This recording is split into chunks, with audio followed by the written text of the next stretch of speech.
Inflasi. Nah, setelah ngobrol sama beberapa teman, beberapa orang gitu ya, tentang inflasi, saya akhirnya berani menyimpulkan bahwa ternyata memang masih banyak yang nggak ngeh, bukan belum ngeh ya menurut saya, karena nggak ngeh aja nih sama inflasi, sistem inflasi.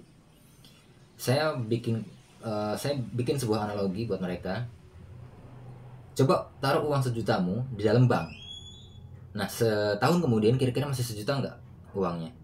Spontan mereka jawab, enggak, kan ada biaya administrasi katanya. Dipotong sama administrasi katanya. Oke, sekarang coba uang sejutanya ditaruh di bawah bantal. Kira-kira setahun kemudian masih sejuta apa enggak? Mereka jawab, oh iyalah, kalau nggak sejuta emang dicuri sama tuyul katanya. Nah, ini yang menurut saya berani menyimpulkan kalau mereka itu banyak yang masih nggak ngeh sama inflasi. Ternyata ngertinya uang kita tuh hanya berkurang karena kita gunakan ya, kita transaksikan dan atau kena potongan transaksi biaya administrasi. Mereka masih belum ngerti kalau ternyata di belakang itu, di balik itu ada yang namanya perampok legal. Perampok legal itulah yang disebut inflasi. Jadi sebenarnya uang yang kita punyai itu ya, kalau kita nggak taruh di bank sekalipun itu tetap akan berkurang dari segi nilainya, dari segi kemampuan daya belinya. Itu yang disebut inflasi. Karena kita belum pernah mengalami kasus-kasus seperti yang ada di Zimbabwe, di Venezuela gitu ya. Ya akhirnya membuat mereka nggak ngeh sama inflasi. Nggak sampai ngeh gitu dengan inflasi. Coba kalau kita amit-amit ya ngalami kasus-kasus seperti yang ada di Venezuela sama di Zimbabwe gitu. Kita ke warung aja bawa gerobak, uang segerobak gitu, saking nggak ada nilainya uangnya. Nah itu terjadi karena adanya inflasi. Hyperinflasi yang terjadi di Venezuela dan di Zimbabwe itu hyperinflasi. Nah kita mungkin nggak hyper lah inflasinya, tapi inflasi terjadi.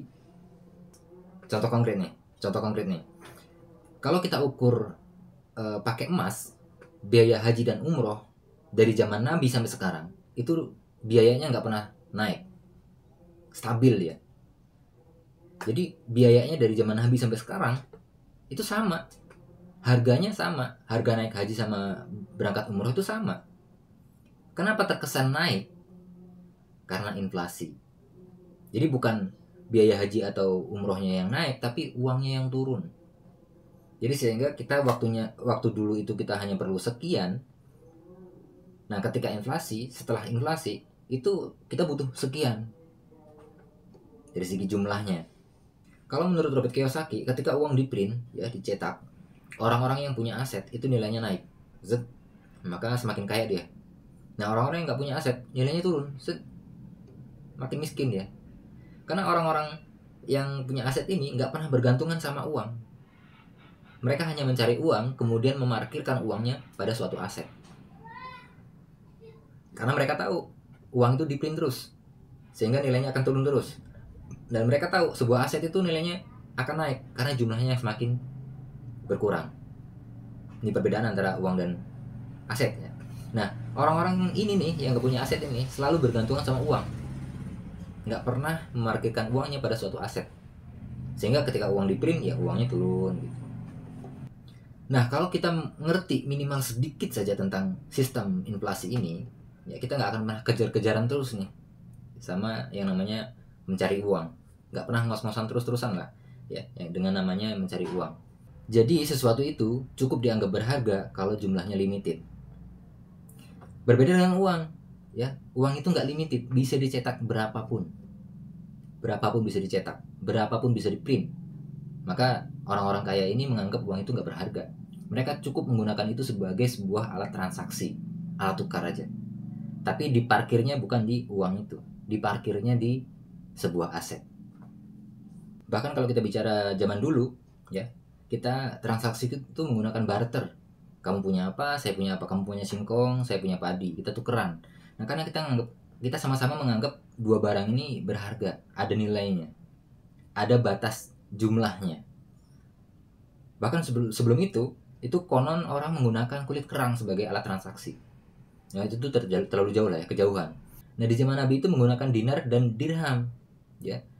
Yang mana dinar dan dirham ini jumlahnya juga limited, nggak terlalu banyak dan nggak gampang di print gitu lah, susah dapatnya gitu lah, ya perlu penambangan dan sebagainya gitu baru dapat barangnya gitu. Makanya dianggap spesial, makanya dianggap berharga, dianggap bervalue gitu ya, bisa dipakai buat alat transaksi, alat tukar gitu. Nah karena bawa emas itu susah ya, pecahannya mesti ada pecahan kecil-kecil gitu ya, dibawanya juga susah, dibawa di tenda-tenda kemana-mana juga nggak aman gitu ya. Nah muncullah sistem yang namanya fiat. Dulu orang-orang yang punya emas itu menitipkan di sebuah lembaga.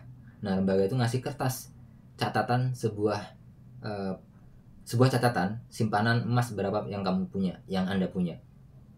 Jadi catatan itulah yang digunakan buat transaksi sampai sekarang ya, jadilah uang itu. Nah kurang lebih sederhananya seperti itu. Nah karena kertas itu adalah catatan yang sesuai timbangannya dengan emas, ya sesuai nominalnya dengan emas yang dia punya, itu akhirnya nggak pernah terjadi ketimpangan yang luar biasa. Sampailah ya kertas yang kita gunakan buat transaksi ini nggak pernah di backup dengan emas lagi. Nah barulah terjadi ketimpangan yang luar biasa seperti yang terjadi di Venezuela dan Zimbabwe.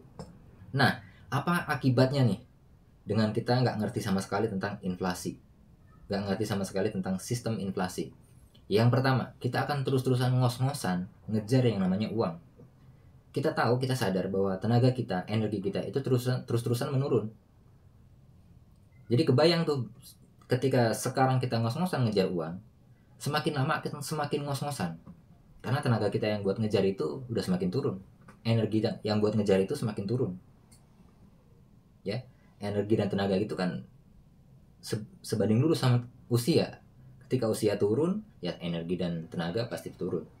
Akan semakin ngos-ngosan ngejar yang namanya uang. Yang kedua, kita nggak akan pernah terlatih dengan yang namanya investasi. Karena kita terus terbius sama sistem inflasi, ya kita jadi nggak pernah terlatih buat yang namanya investasi. Dan yang ketiga, sudah pasti kita lama-lama akan semakin miskin. Oke, sekian, terima kasih. Sampai ketemu di video berikutnya.